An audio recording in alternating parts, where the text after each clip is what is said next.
Hello everyone, I'm Brian and welcome back. I'm going to try to not to talk so much. I think I said a lot of my piece for the most part. I'm sure I could have said more and clearer things, but let's just go ahead and get started because there's a long way to go and this is part 3. Let's go. You can believe whatever you want. I can believe whatever I want. But we have come to an agreement that we will work within the framework of the Constitution, and that is our book right now. Other books that you read, a religious kind, nationalistic kind, whatever other kind you read, it's your personal choice, you can read whatever you want. But the nation will run by this book. If we find a flaw in this book, we have the freedom to amend the book. That's how we must go. First and foremost thing about building a prosperous nation is, we must be a law-abiding nation. If that doesn't happen, never well-being will happen to the people. Those who have the muscle will rule the nation. So, as I understood from your answer that in case there does not exist… Why do you interpret my answer? I think they understand. No, so Sadhguru,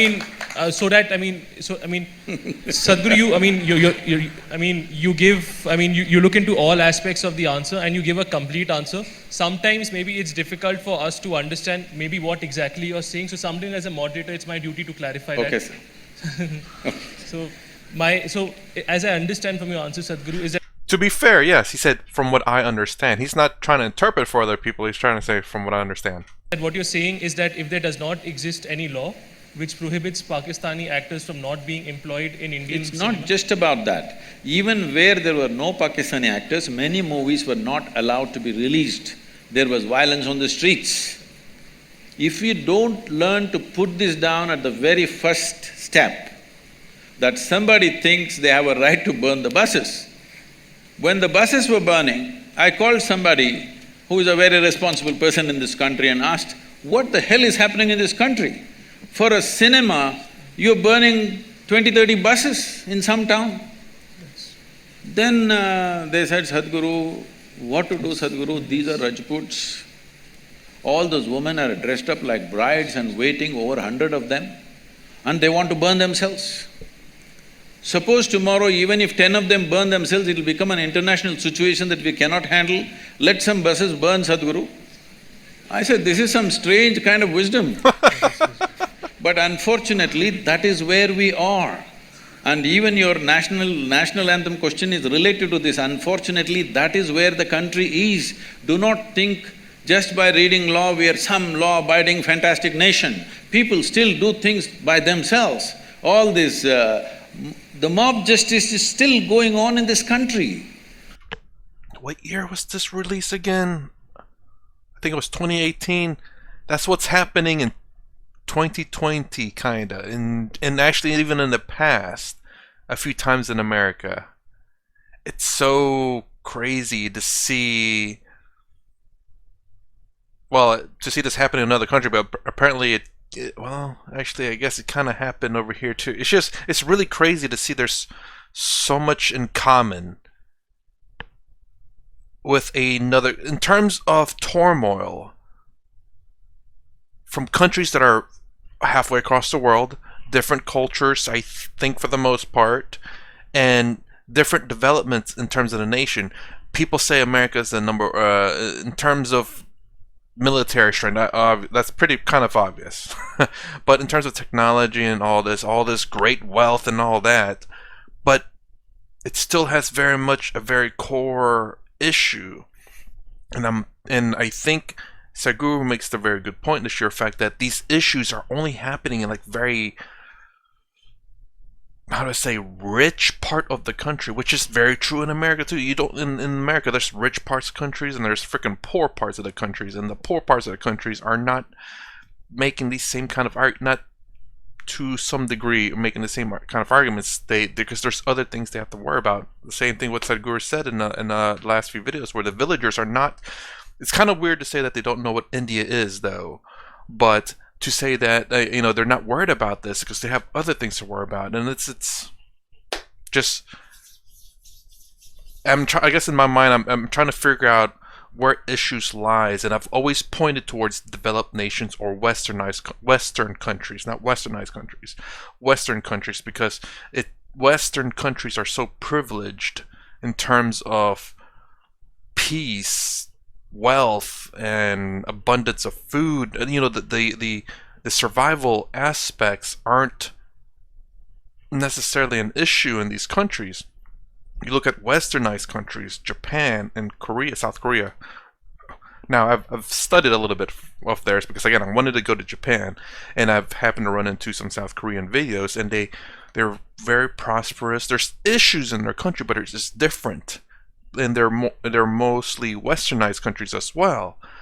And it's just they seem to have a national pride and respect for each other, to the point of a bit of a, well, in terms of Japan, a degradation to their health. Again, they have like a workaholic mentality, and it must be perfect as well, which is very good for quality of products, but it can be dangerous to the health and to the health of the nation in some sense. I need to stop talking, but you get my point. America used to be like that during World War II. When they joined the war, there was such a high national pride, and there's a lot of pride in American work, a lot of pride to be an American. You know, there you hear, I'm proud to be an American. When there's a lot of pride in the country, there's a lot of pride in their work. There's a lot of pride in being who you being part of this country.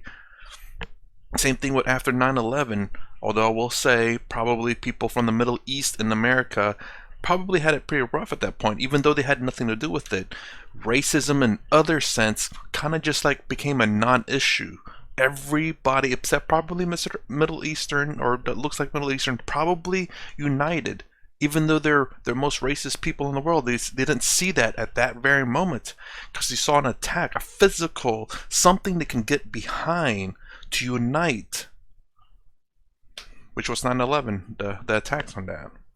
And that's what Sadhguru is trying to point out in the other section. Let's continue on. This is not in one place. In every village there is mob justice. Only a few things have been reported. If you know Indian villages, you know in the Indian village, things are settled by the mob. Maybe sometimes directed by the panchayat or something. Nobody goes to the police because it'll take a long time. Court takes 25 years. Maybe that'll be good for your living and your business, but it is not good for the people. I lose something today, if my problem is going to be settled in 25 years' time, it means nothing to me. I will gather 5 people and try to get my own justice. This is the nation we are living in. Do not be in some utopia. This is the country we are living in, where still for a whole lot of people, there is no nourishment, there is no law, there is no any kind of enforcement. They are doing their own thing. You need to create a nation out of this. So, we'll move on to the next Yes, sir. question. Is that, I mean, this is again on the theme of nationalism, is that there have been instances of governments spending huge amounts of money on building statues of national icon and heroes. To set the context, I am from Bombay, and a huge number of people from Mumbai, including me, see Chhatrapati Shivaji Maharaj as an eminent warrior and icon. That being said, the government of Maharashtra recently allocated rupees 3,600 crores for building a Shivaji statue. Sadhguru, my question is that respecting national heroes and taking pride in history is important, but should it come at the cost of spending rupees 3,600 crores, especially when you have important socio-economic issues still pending? I mean, in Bombay, there have been bridges which have fallen down. There are entire families who have been killed. There are public schools which have only received 25% of the funding. Okay, so this is a very interesting one too. Man, he does a pretty good good questions, honestly. And that is still, I have to say that, good question again. So, national icons and all these, again, symbolism. Symbolism can be quite a very powerful thing to motivate people to do better. Not all the time. It all depends on how people take that symbolism. Again, if the symbolism is of national pride, for people to do better, to treat someone of the same nation as them. So, for example, I guess if your neighbor's struggling, it's like, oh, he's part of my nation. I want to help him out. We need to work together to bring up this nation. A symbolism is quite strong. you can throughout history you can see that. I mean, freaking religions really take symbolism quite a lot. But you can see it throughout the entirety of humankind, that symbolism plays quite a big role. But not all symbolism always, pans out the way you want it to be. But again, it's hard. He makes a good point. If that symbolism does help the country, then it was 3,600 rupees. I don't know how much that really is, and in terms of if that's a lot or a little. But if it can become worth it to hopefully inspire people to do better in terms of making their life better, making their communities better, making whatever better. But then if it doesn't do that, then it becomes a waste. But that's the thing, though. Hindsight's 2020. You don't know. You have to try. Maybe one way wasn't working, and maybe a symbolism may work. Again, that is a difficult question. Many things that we need to do in this country, there's not one thing or two things. So There are so many things we need to do in this. At this time, is it necessary to build a statue? Well, it is not my personal choice to build a big statue, but at the same time, when I inquired about this, because it kind of bothered me also when I look at the number of how much it costs, then I was told this is going to be a technology center of an experience of India and Indian culture and variety of things. They want to make it a tourist attraction of the tourist attraction in the country, Mumbai being the commercial capital.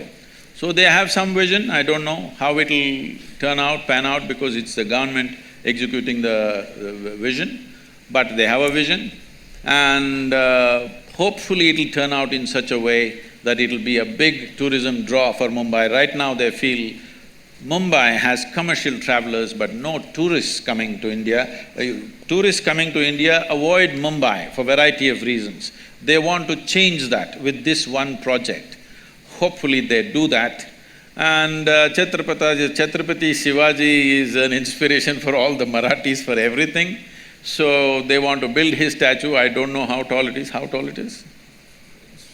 So I don't think the main budget is for the statue. It is for the complex that they're building. Okay.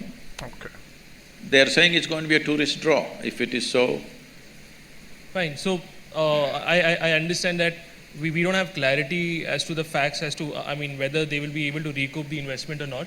But there were some people who just to let you know, and then you could also give your view on this. There were some people who did statistical studies on this. They said that Taj Mahal, which is the most popular monument in India, has 25 crores coming from it annually, 25-30. And this is 3,600 crores, which means that even if you don't include the cost of maintenance, this will take 150 years just to recover. that is very simplistic economics. I don't know why. For anything illogical, a few people are always clapping, motivated in a certain way. But the thing is, though, again, it's recovering. Don't get me wrong. 150 years, it's a long time, but still, there's a couple of different things, though. Again, the one thing you can't measure is the symbolism of it. Maybe it inspires people and whatnot. That's something that you can never measure. Probably, never measure. Someone went to the Taj Mahal or went to this new space center and decides, like, you know what, this inspired me. Because there's a lot of things that the government funded over here that inspired people. A child went to the NASA Space Center when they were 7 years old, and just all of a sudden, bam, fascinated with rockets, become the next person to go to Mars or whatever, These things do cost a lot of money, and we should always be cautious of how money is spent, especially with the government, just because we don't know if they're spending it appropriately or not. But also at the same time, we have to look at it. It's just very difficult. You spend so much money, you don't know what's going to do. 150 years, at least you're recouping the money. It may take a little bit, but there's other benefits that could potentially happen with it as well. Please, this is very illogical economics. This is not how that project is being planned, because from what little I know, I'm not an expert on this, let me admit that I don't know much about it, but it's not only about the statue. The statue is probably to pacify a certain groups of people so that they support that and they don't start a protest against this tourism project. The project like this will not be like, see, Taj Mahal is one ticket entry. This is not going to be like that. This is going to be many things about Indian culture, and this is not going to raise… it is not like 25 rupee ticket you pay and you enter and go. And anyway, these kind of projects, it is going to be economically viable because we've been working on the river projects with Maharashtra's finance minister. They're very, astute about money. So I'm sure they'll work out an economic module, I have no doubt about that. But beyond that, a tourism project, something that you're trying to draw people into the town, means they will stay in the hotels, they will eat, they will do many things, they'll spend money in the town. So there is… economics is in many places. So out of… just to see Taj Mahal, people to come to India, do you think just with a 50 rupee ticket they enter? For foreigners, I think it's 100 rupees or something. They enter and they go away?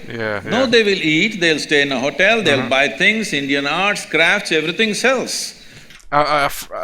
He made a good point. I don't know why I didn't think about it at that time, but yes, people going to visit the Taj Mahal, 25 rupees, I believe it was, and that's it. They don't spend money anywhere else. They just leave. That's a very good counterpart. That's a bit more tangible than what I'm saying. My stuff is, you just don't know what inspiration buildings and things will inspire people. But what he's saying is absolutely correct. This is something very tangible. People come to India to see the Taj Mahal. They're not just going to spend 25 rupees. They're going to be spending it. They're going to be staying at a hotel, going to other places. So the money from that one place is not all there is to it. There's so much more to it. And amazing point there. So it is very simplistic to look at this is gathering 25 crores, this will take 150 years. No, that's not the way to look at it. Fine. So we'll move on to the next question, but I'm sorry, I'm indulging myself here. Even if it is not 3,600 crores, even if you are going to recover it in the future, when you have children who are dying of malnutrition, when you have schools which have only 25% public funding, wherein the rest of the 75% hasn't come, when you have this amount which is 7 times the amount which Maharashtra allocates I'll tell to you, roads, this 3,600 crores is less than 3 months of alcohol consumption in Mumbai city. Why? Yeah, again, and maybe the center itself will not recuperate that for another 100 years, but the money that's spent around the area because of the tourism could increase, could maybe… God, I wish I could kind of translate this, but basically what he said about the Taj Mahal is a sure fact. Sure, 100 years for that center to recover 100% of its profit, but around the area, all of a sudden spending increases, more money is going in around the areas, which is increasing the income of the surrounding areas and any other visitation areas around there. So while yes, he's so hyper focused on one thing and not realizing that this wealth is also being distributed around this area, providing businesses with more revenue because now there's more people coming to that area. He still does make a good point about other things, and again, how you allocate the money. The center itself is just kind of like well, we're gonna put money into this and hope to get something out of it, while you could put money into what he was talking about, but once that money's spent, to help feed those people, but once you run out of that money, that's it. Those people are still starving. However, by putting this investment into a building that can attract people to come, that makes businesses grow. When those businesses grow, they can maybe expand their business and hire more people. And now the people that are normally starving, don't have jobs, now have jobs and now can make money and earn and buy their own food instead of having to depend on the government. So while the center is questionable in terms of what it could potentially provide, but should it be developed appropriately, it could have an economical growth in that area. It is again future, don't know for sure, questionable, but if it succeeds, it will help more than that 3,600. I can't remember I can't. Anyway, 3,600 monies. And that 36 money would have been well invested because everything else around is prospering while that thing's just slowly recuperating its money. It has done more good than bad. But that is, again, something that's not unsure. that the 3600 could go into this other place, and it's a very guaranteed thing, but then you're still maybe having the issues because the 36 wasn't enough necessarily to fix the problem. It was just a band-aid on the problem. Once that band-aid is used up, you have to apply another 3600 to that band-aid to the issue. Why don't we abstain for 3 months and build the damn thing, huh? Whatever it is.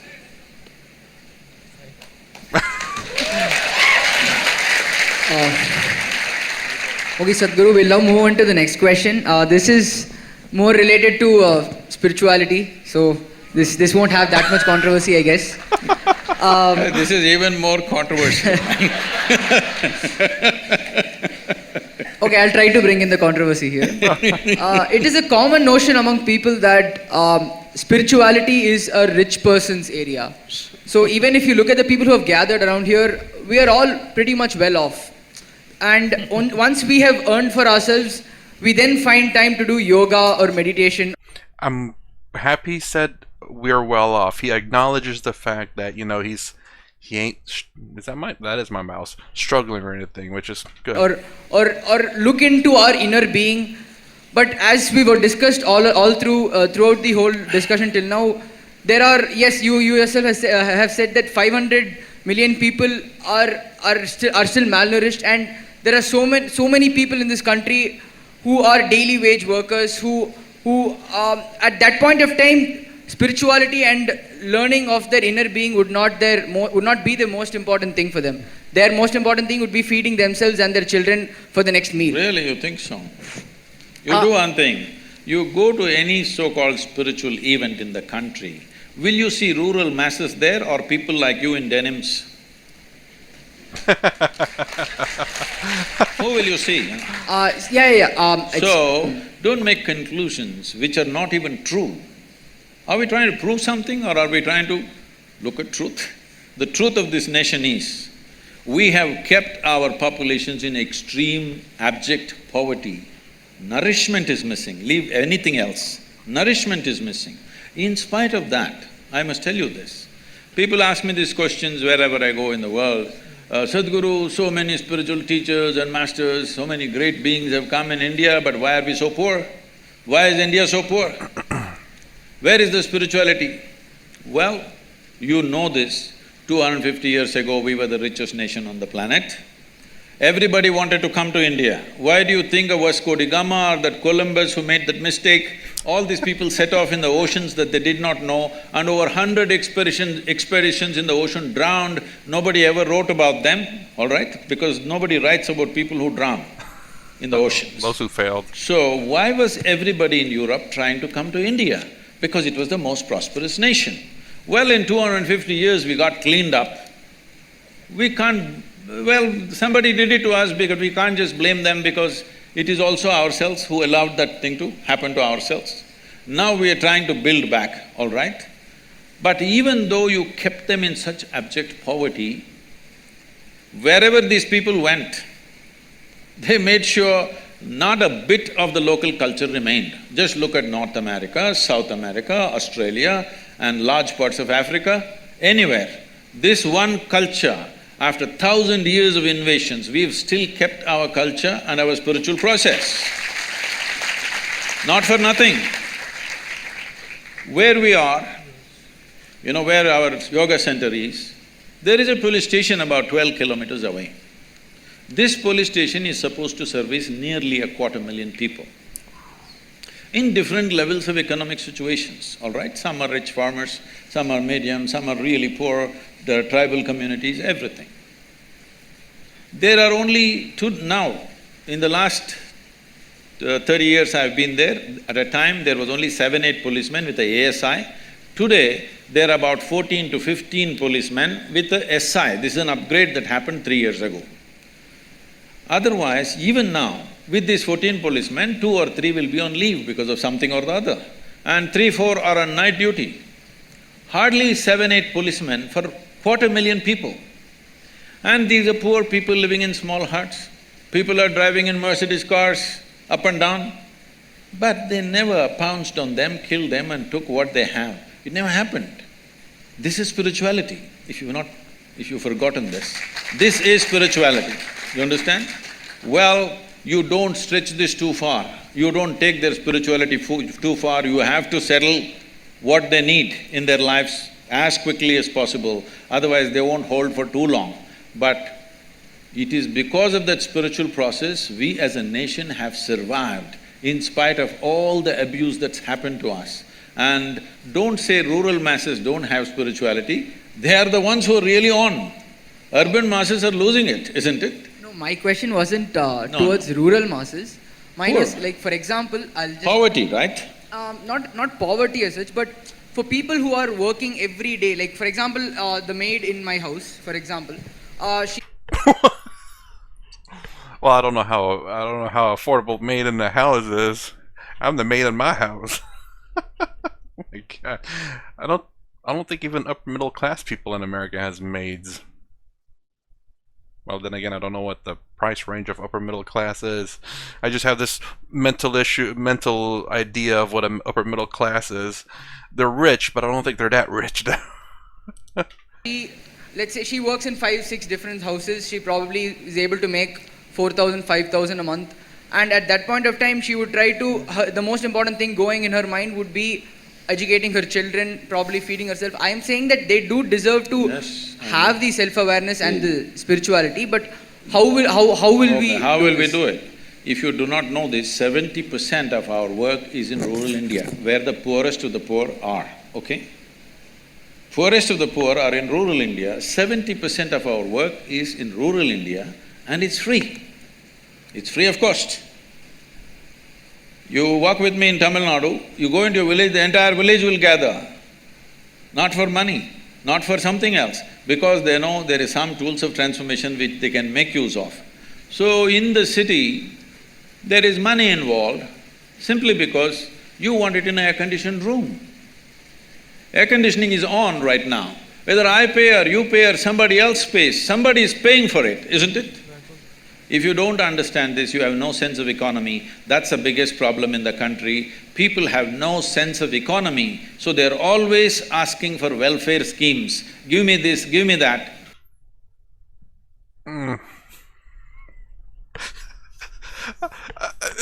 This is so weird. I don't know why I find it so weird, but it's just like, it's a lot of the issues in America right now.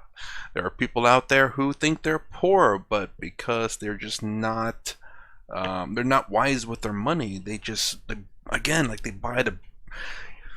There's this thing in America. I mean, I don't know how widespread it is, but you'll see people out there with really nice cars, but when they go home, it's like it's a trash of a house because they spend their money on nice cars. But to be fair though, it is much easier to get a car than it is a house because a car is much cheaper relative to a house. But nonetheless, they take care of their car more so than their house. I guess because they get seen in their car more frequently than it takes someone to their house. And it's not all people, obviously. And there are people out there who are genuinely pretty good with their money but still poor. But I think majority of the issues in America is, we'll say that they don't know how to save money or spend money correctly, and they end up they're living paycheck to paycheck even though they make more money than some people. And also, government schemes, welfare schemes. I mean, I'm not against the welfare state to a degree. There has to be a limitation. People cannot, in my opinion, stay on that welfare state forever. They have to be able to get off of that. Otherwise, you have people who knows how to work the system and just stay on welfare forever. I don't know if that's what But whether I pay or you pay, somebody is paying, isn't it? If what is paid is not accounted for, it's not going to work. This is the reason why we are poor, because we are not conducting our economics properly. Now, spiritual process is about inner strength, especially if you are going through hardships. Inner strength is most important or no? That is the time to remove it. Is it there for the rural masses? Definitely there. Much more.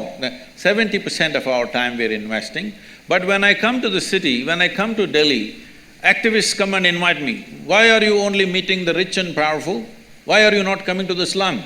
I said, the whole goddamn country is a slum and I'm traveling all over. When I come to Delhi, I want to meet only the rich and powerful. Let it be very clear to you, I'm not going to come to the slum in Delhi because the entire country is a slum if you have not seen. And that's very interesting thing too also, which Osho is the fact that he says it is for the rich just because, and I was like, oh man, that's kind of a harsh thing to say, but because what he says does make sense. Whenever you're sitting there struggling, making money to pay for food or rent or whatever it is, you have no time for spirituality, which is what he was talking about. That's the first thing I got whenever he said about like the poor doesn't have time for spirituality. And Sadhguru was talking about how spirituality is inner strength, which that woman, that example that he gave with the woman about working so many jobs in so many houses, and then she has a lot of spirituality whether she knows it or not. It's just because she has a lot of inner strength to continue to work, back-breaking labor to provide. Thank you, sir. That wasn't controversial at all. Sadhguru, For the most many part. of my colleagues and I are soon going to begin our professional careers. So there may be occasions in the course of our career where we are confronted with certain moral dilemmas. For example, a situation where you're required to defend someone you know is guilty, or a situation lawyer. where you have to prosecute someone you know is innocent. Now the law says that every accused is entitled to an attorney and the right to a fair trial. Now if I decide to defend this particular accused individual and I defend him successfully, then should I be pleased with the acquittal, or should I regret the fact that the victim has not received justice? So how do I reconcile this conflict between my conscience and I have to listen to that again. Sadhguru, many of my colleagues and I are soon going to begin our professional careers. So there may be occasions in the course of our career where we are confronted with certain moral dilemmas. For example, a situation where you're required to defend someone you know is guilty, or a situation where you have to prosecute someone you know is innocent. Okay. Kind of wrong there already, in a sense. You do not know whether someone is or isn't guilty because you don't know all of the facts, and even the facts that you read at the time may not be the complete story. So, for one, I think it's good to go out about it that if you are defending, or I don't know, persecuting, if you're the defense or the prosecutor, you have to go in it with the mindset of whatever you are, and then let the jurors or the judge determine whether the person's innocent or not. Do your best. That's your job. The reason why I kind of actually know that is because I actually watch Legal Eagle, I believe it is a YouTube channel. I don't necessarily always agree what it says, but I do agree and disagree with what he says and what he thinks. And but he's the lawyer though, so he knows knows all about the laws. But what the thing that he said is that how do you feel about that? It's like, well, whether if you're defense or prosecutor, you need to do your job. Your job is not to determine whether someone's guilty or innocent. Your job is to do whatever your job is to the best of your abilities and be happy with that, kind of, in a sense. Like, be happy you're defending a guilty person, or be happy you're prosecuting an innocent person. You genuinely don't know that. That's not your job to know who is or isn't innocent. Your job is to present the facts to the best of your abilities and let the jurors be the one that does that. Now the law says that every accused is entitled to an attorney and the right to a fair trial. Now if I decide to defend this particular accused individual and I defend him successfully, then should I be pleased with the acquittal, or should I regret the fact that the victim has not received justice? So how do I reconcile this conflict between my conscience and my professional obligations?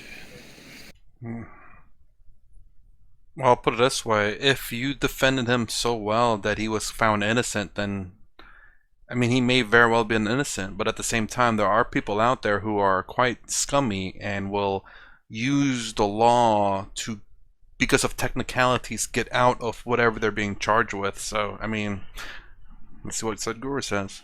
See, your profession is a constitutional obligation. You have no business to see what is right and wrong. Your business is just to interpret the constitution for the well-being of the citizen who comes to you.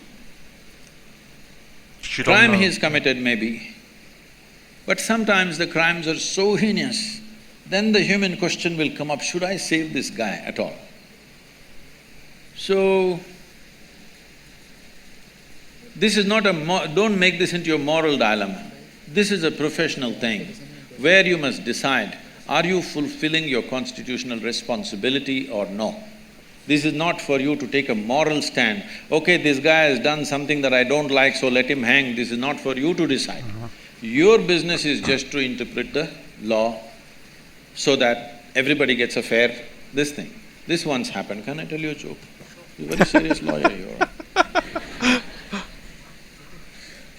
This happened. Shankaran Pillai was accused of murder.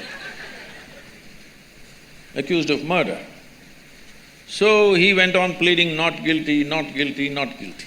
After 4 years, when the case was nearly coming to a close, suddenly he said, okay, I will plead guilty. So the judge asked, all these 4 years, whatever we said, you went on saying not guilty, now you are saying guilty, what is this? He said, at that time, I had not heard the evidence. So, when somebody commits a crime, of course he tries to save his skin, all right? And when somebody commits a crime, it's not for everybody to take a call. Right now it's happening on the social media and even in the television channels, okay, hang him, castrate him, do this, do that.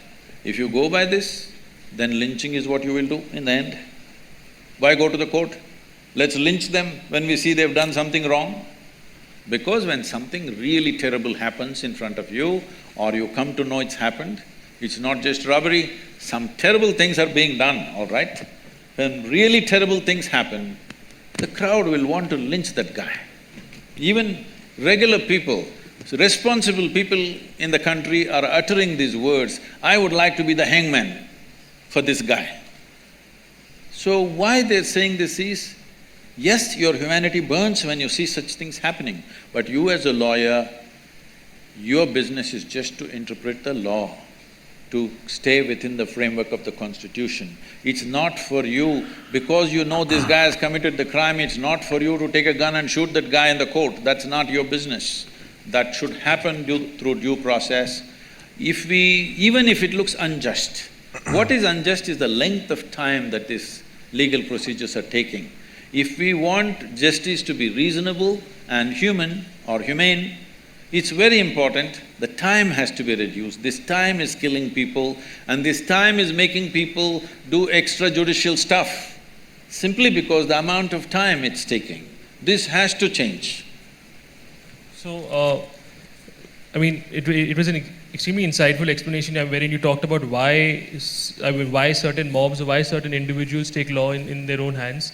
May it be the judicial delays, may it be the time-consuming process. Just one clarificatory question I had here is that while the absence of adequate legal infrastructure might propel them to do such acts, are such acts justified despite the inadequate legal infrastructure? That's one I question. thought I made that extremely clear in the previous answer. Anything outside the framework of law, the moment you think it's all right, however nice and right it may look to you, then you're breaking the nation. May it be as a lawyer or as a citizen? Even as a citizen.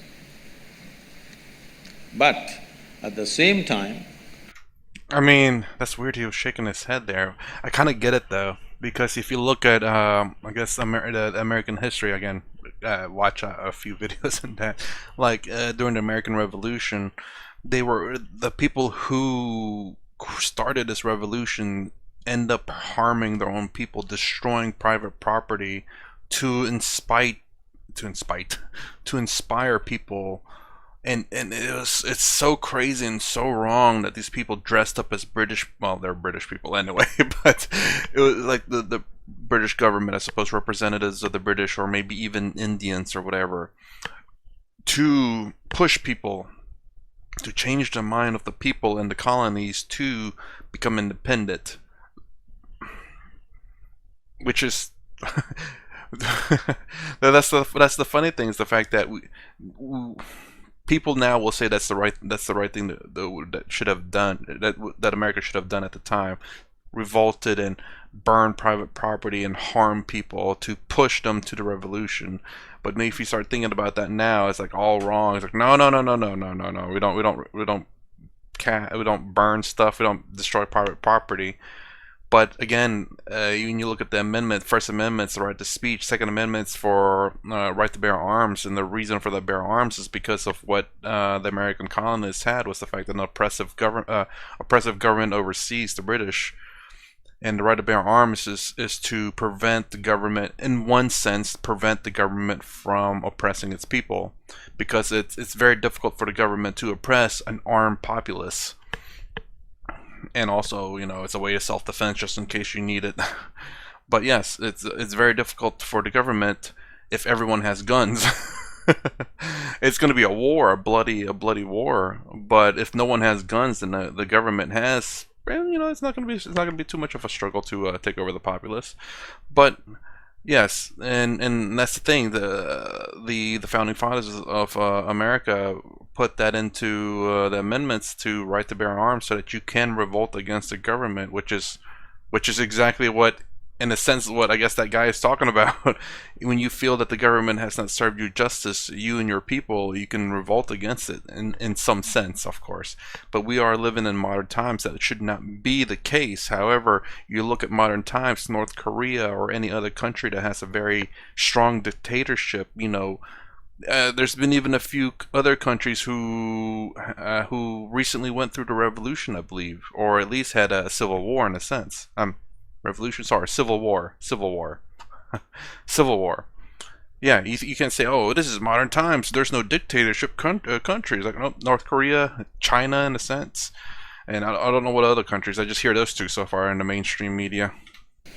When there is no law, when the law is skewed in somebody else's favor, I know I will not get justice, something terrible happens to me, you can't stop this human being from doing it. So it is both ways. Is it correct? It is definitely not correct. Nobody has the right to do it.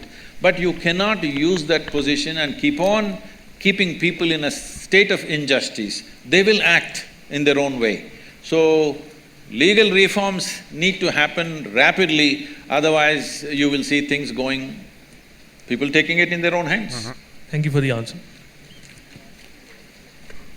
I don't know their names. It's just as interviewer or questioner. So I did read some of the comments in the first part of this video about someone named John. I don't know who's John though. So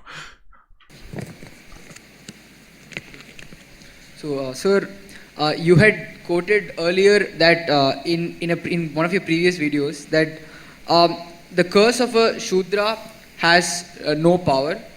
The curse of a Vaishya. What? Yes, sir. No. It was in a video. No. Sir. The curse of… You must have heard somebody else, not me. No, sir. I did… Okay, fine. Let's move on to the next question, sir. Okay, no, completely. Yeah, no, just go ahead. I'll answer this. I saw the video yesterday, okay. Sir. So, no, it's a question on the curse of a Shudra, or the yogin power of a Shudra has… will not amount to anything. That of a Vaishya, you may lose a meal. If that of a Kshatriya, you may lose a limb, and that of a Brahmana, you may lose everything. And my question here is, and you had also stated that this Varna system was not based on birth, but was based on the occupation that person had and the qualification of the occupation. So my question here is, since the karma of a Vaishya or a Shudra is defined to them, and they are doing their duties, how is the power of one more than that of the other? No, I think this is completely misunderstood. Let me put this in the right perspective. Right now, you're going on the street. We said it is an occupation, it's not by birth. We are not talking about a caste system. By occupation, those who did menial jobs were considered one. It is over a period of time it became by birth, okay? This is a class system which became a caste system over a period of time, thousands of years. And then it became discriminatory, unfortunately. Anyway, right now, suppose a man who is sweeping the street got angry with you. At the most, he will take some filth and throw it at you. Yes? But a big businessman in the town got angry with you, he will do something else to you. Kshatriya means today, a police officer or a political leader got angry with you, much bigger damage will happen to your life, isn't it? Now, there were people who had attained to certain inner capabilities. If they got angry with you, really damage would happen to your life. This is what is being spoken. Please do not misinterpret as caste system and Shudra has… No, you started off with Shudra has less cursing power. That is so even today, isn't it? Those who are doing menial jobs, do they have the same capacity to damage your life as a person who is in power? That's all that's being spoken there. No, clearly I didn't understand any of that terminology. I was assuming maybe some kind of like demons or something like that, because I don't know. I'm not familiar with that. I'm guessing those are certain caste ranks, I guess, in terms of where your position in life is.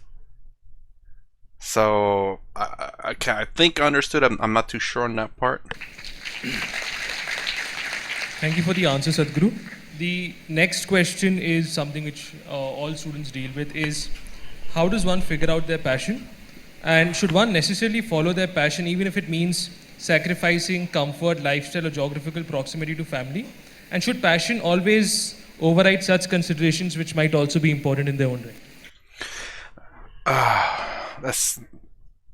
I'm going to answer that easily. That's up to every individual to determine for themselves. Someone else cannot determine that for you. You must dictate whether that passion is worth the sacrifice or not, and you must accept the consequences of whether you take it or not. That is for, again, I repeat, for every individual to determine for themselves. You must weigh in the pros and the cons of it and accept the cons regardless of whether the pros happens or not. See, let us understand what is passion. Passion is just a certain thought in your mind to which you invest certain emotion. That's your passion, right? You can be passionate about a certain activity, you can be passionate about a certain person, you can be passionate about a certain thing. How did this happen? It's a thought in which you invested a certain amount of emotion. I'm saying, if you know this, and if you know how to generate thoughts consciously and invest emotion consciously, this wouldn't even be an issue. Right now, passions are happening compulsively. What happens compulsively will lead you wherever it leads you. Sometimes it takes you to a good place, sometimes it takes you to a bad place. But if it means so much to you, it means so much to you means it is just that you have invested so much emotion in it. That's all it is.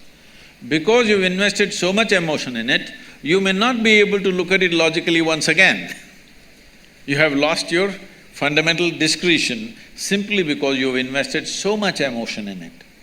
I don't think that's a way to build one's life. One must build their life consciously, but most people don't understand what is building life consciously. They only do things by chance. This is why those who are successful are stressed, those who have failed are frustrated, both are suffering. What else should happen in their life? That's what they need to look at. What needs to happen in their life is, they must learn to conduct their physical body, their psychological process, their emotional process and the fundamental energy process in the body consciously. If this happens consciously, this will happen the way you want.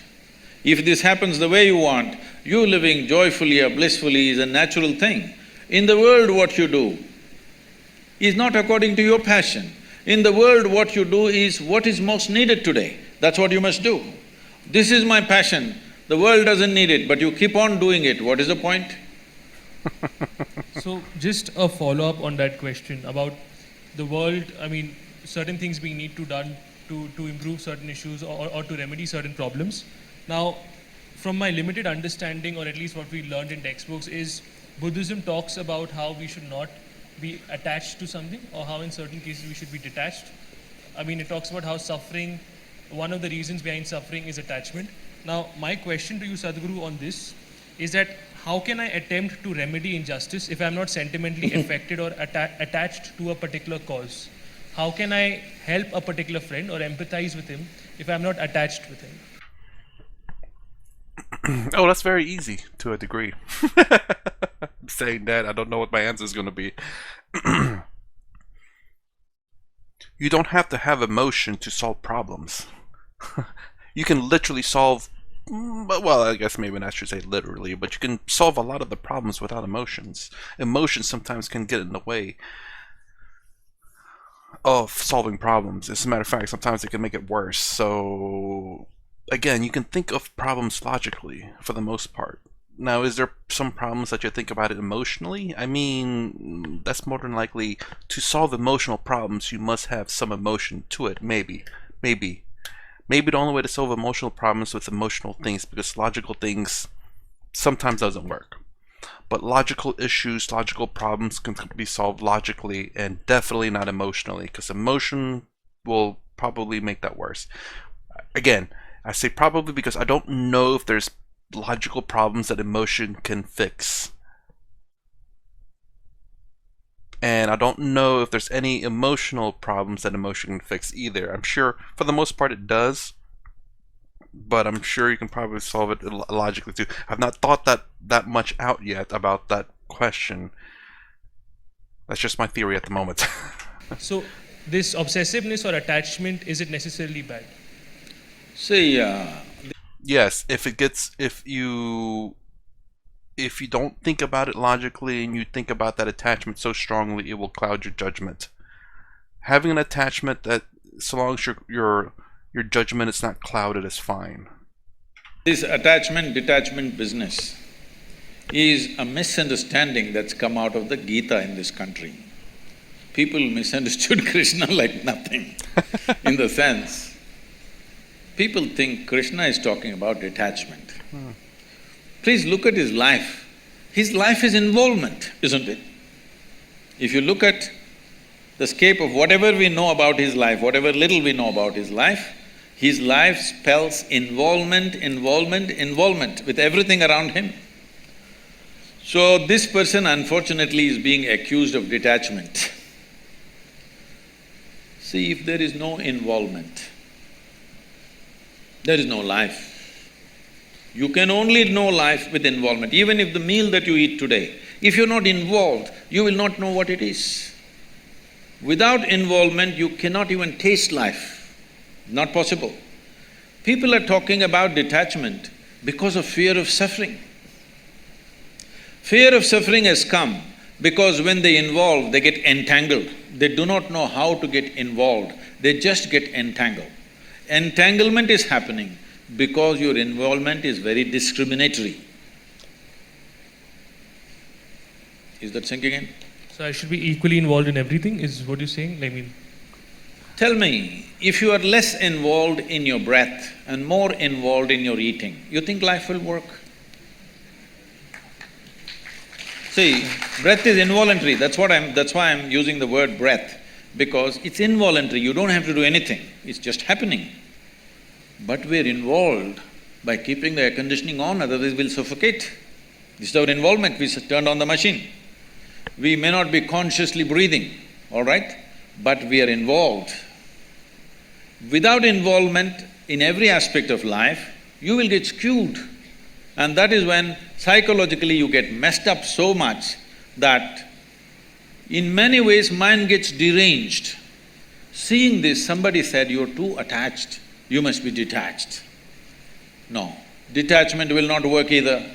Can you be detached and do something well? Can you do something well being detached about it? No, you need absolute involvement. If you have an indiscriminate sense of involvement, you will see there is no entanglement in your involvement. If you discriminate, you will get entangled. The problem is of discrimination, not of involvement. fine. So, Fine. I'm a bit lost like him. I'm sure I get some of the things they're saying. I understand that obviously, like physically, you need to be involved in order to solve a problem. You cannot be detached from the problem and ignore it and not solve it. So I'm a bit confused in what Sadhguru was trying to mean there. and I don't know if what I explained was what he explained, but in a completely different manner than what I can understand it. Let me know. Anyways, I gotta pause right here. If you like my content, please actually hold on before I even make that closing statement. I'm amazed. I didn't really talk too much, I don't believe. 412. About 30 minutes. Yeah, okay, that's pretty good. I'm doing better. Again, the topics were pretty easy, throwing my opinions and my discoveries out there, and it's pretty straightforward. And a lot of the issues that I see in America, I have so much to say about it just because I feel the frustration as well, and I see both sides. They seem very reasonable in my opinion. We just need to understand each other, understand what's certain things that needs to be done. There's certain steps that has to happen first, and certain orders for other steps, for other people's ideas to happen. If the first steps is misplaced, then everything crumbles. You'll fall and hit your face on the pavement. But anyways, okay, that's it. If you like my content, please consider subscribing. Thumbs up, thumbs down below. Thanks for watching. I'll see you in the next vid.